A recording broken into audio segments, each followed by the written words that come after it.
السلام علیکم دوستو، جیسا کہ ہم نے پچھلی ویڈیو میں بات کیا تھا، اسلام سماج کو کس طرح رہنے کے لیے کہتا ہے اور سماج کس طرح رہ رہا ہے۔ آئیے اس ویڈیو میں جانتے ہیں اسلام سماج کو کس طرح رہنے کے لیے کہتا ہے۔ آج ہمارے سماج کی دشا کسی سے چھپی نہیں ہے۔ ہم دیکھ رہے ہیں کہ نئی پیڑھی اپنی من مرضی میں اس قدر کھو گئی ہے کہ اپنے ماں باپ کا سمان اور بڑوں کا لحاظ ختم ہوتا جا رہا ہے۔ پر کیا ہمارا دین ہمیں یہی سکھاتا ہے؟ چلیے جانتے ہیں کہ اسلام سماج کو کس طرح رہنے کا حکم دیتا ہے۔ قرآن شریف میں اللہ تعالیٰ نے اپنے عبادت کے بعد جس چیز پر سب سے زیادہ زور دیا وہ ہے اپنے ماں باپ کے ساتھ حسن سلوک کرنا اور اچھے ویوہار کرنا۔ اسلام کہتا ہے ان کے سامنے اف تک نہ کہو۔ اگر سماج میں اپنے ماں باپ کا عزت نہیں ہے تو وہ سماج کبھی نہ کامیاب نہیں ہو سکتی۔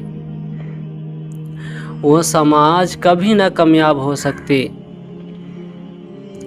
بڑوں کا سمان اور چھوٹوں پر پیار ہی ایک سچے اسلامک سماج کی بنیاد ہے۔ آج کی بھاگ دوڑ میں ہم بھول گئے ہیں کہ ہم کیا کھا رہے ہیں اور کیا کما رہے ہیں۔ اسلام میں سود بیاج لینا اور دونوں کو اللہ اور اس کے رسول کے خلاف جنگ کے برابر مانا گیا ہے۔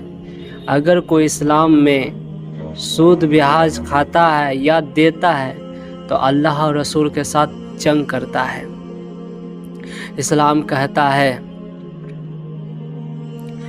اسلام کہتا ہے سود بیاج سماج کو کھوکھلا کرتا ہے اور غریبوں کا حق مارتا ہے۔ اس لیے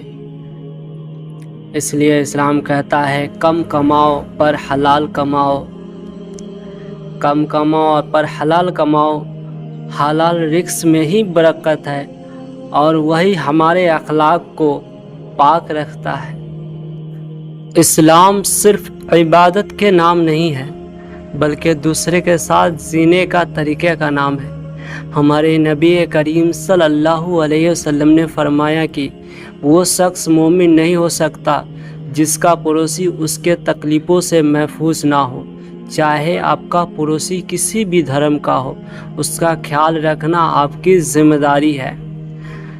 اور جب بھی کسی سے بات کرے تو نرمی اور سچائی کے ساتھ کرے۔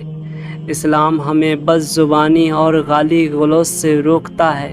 قرآن کہتا ہے لوگوں سے بھلی بات کہو، اگر کسی کے بات پر غصہ آئے تمہیں تو اس کے ساتھ بھی اپنا لہجہ میٹھا رکھے اور سامنے والے کے عزت کا خیال کرے۔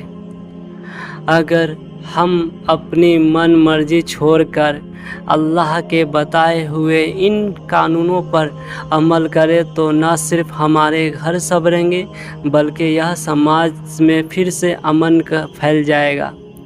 اور لوٹ آئیے اپنے دین کی طرف، کیونکہ اصل کامیابی وہی ہے۔ السلام علیکم۔